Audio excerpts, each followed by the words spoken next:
Jean-Gabriel Ganassia, vous co-organisez le 2 octobre un colloque intitulé « Ce que l'intelligence artificielle fait à la société et à l'humain ».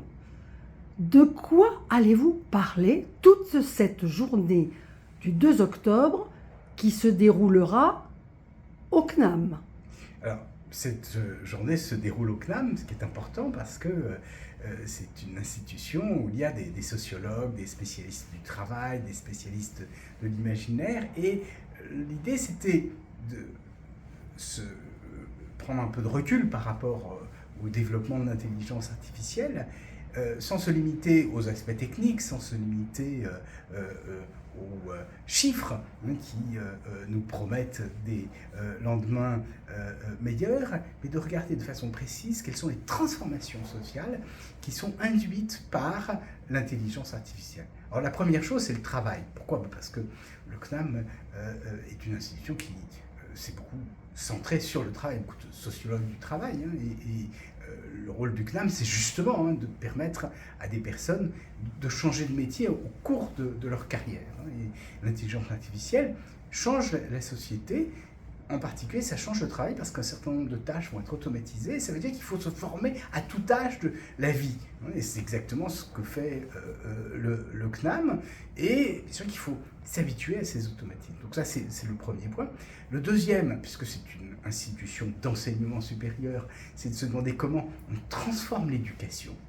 Parce que d'un côté, bien sûr, il y a de nouvelles disciplines qu'il faut apprendre, mais d'un autre côté, les disciplines traditionnelles ont de plus en plus de mal à être enseignées. Pourquoi ? Parce que les élèves qui ont une récitation, une dissertation à faire, ou une récitation d'ailleurs, peuvent utiliser l'intelligence artificielle pour générer automatiquement des textes. Donc comment ça change l'enseignement supérieur en général? Quelles sont les épreuves qui vont changer? Quelles sont les modalités d'éducation dans le futur? Et puis le troisième point qui est extrêmement important, c'est la société, la démocratie.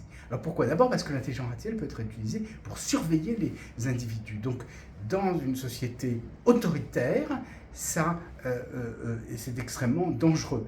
Ça nous fait rentrer un peu dans un monde normal. Mais aussi, et c'est ça qui est encore plus dangereux, c'est qu'à partir du moment où on utilise l'intelligence artificielle, on est capable de profiler les individus, de leur envoyer à chacun les informations qui leur conviennent. Et le risque, c'est d'avoir une société totalement fragmentée.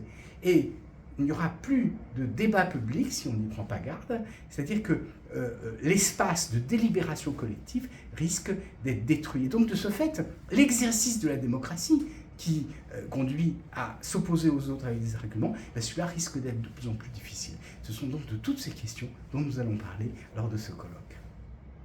Merci.